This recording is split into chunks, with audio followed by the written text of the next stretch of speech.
Thank you for connecting. Lisa, the question that we want to ask today is about the role that the interpreters play when they are in the encounter. What I understand and what I've heard many times is that interpreters are not only interpreting the information, they're actually setting the tone for communication. We're supposed to interpret in the first person, being absolutely true to the information that's being conveyed, to the intent of the message, at the same time conveying the emotional intensity of the message. Yet at the same time, often we have people around us who get very distressed and who get nervous, who express intense emotions. Today, more than ever, we're faced with this particular type of challenge during our work. How do interpreters actually regulate others in the encounter? What happens? Can you please help us find out more about this question? So how do we actually regulate other people? Many of you are in a position where not only are you interpreting, but you're also basically handed the task of regulating everyone that you're trying to support as well. So maybe there is an intense discussion going on, or people's anxieties are higher, or yelling starts, or something.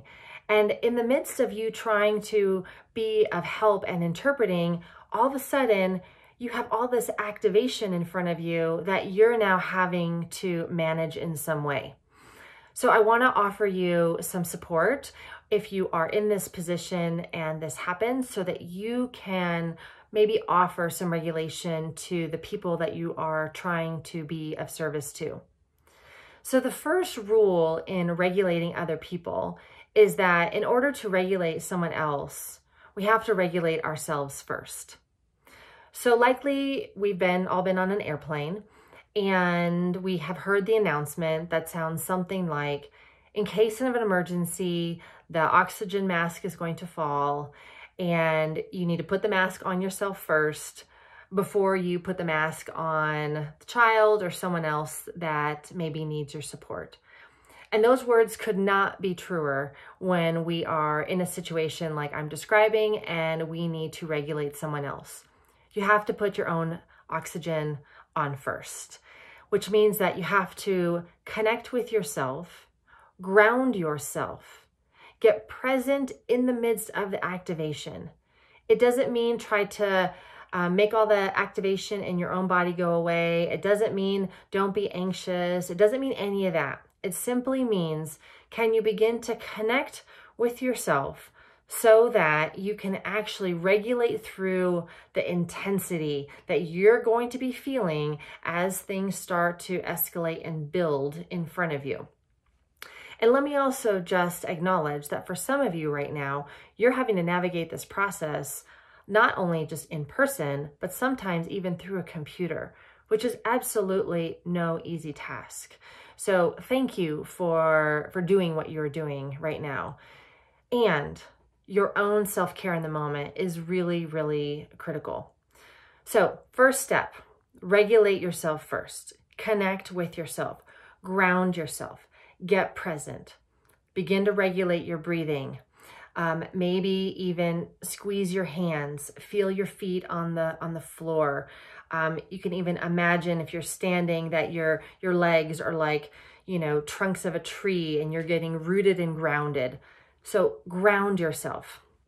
Now, the thing I also want you to understand with this is that part of why this is so intense in your own nervous system is because, in a sense, we actually feel each other's nervous systems, and we, in a sense, almost set each other up to feel the dysregulation.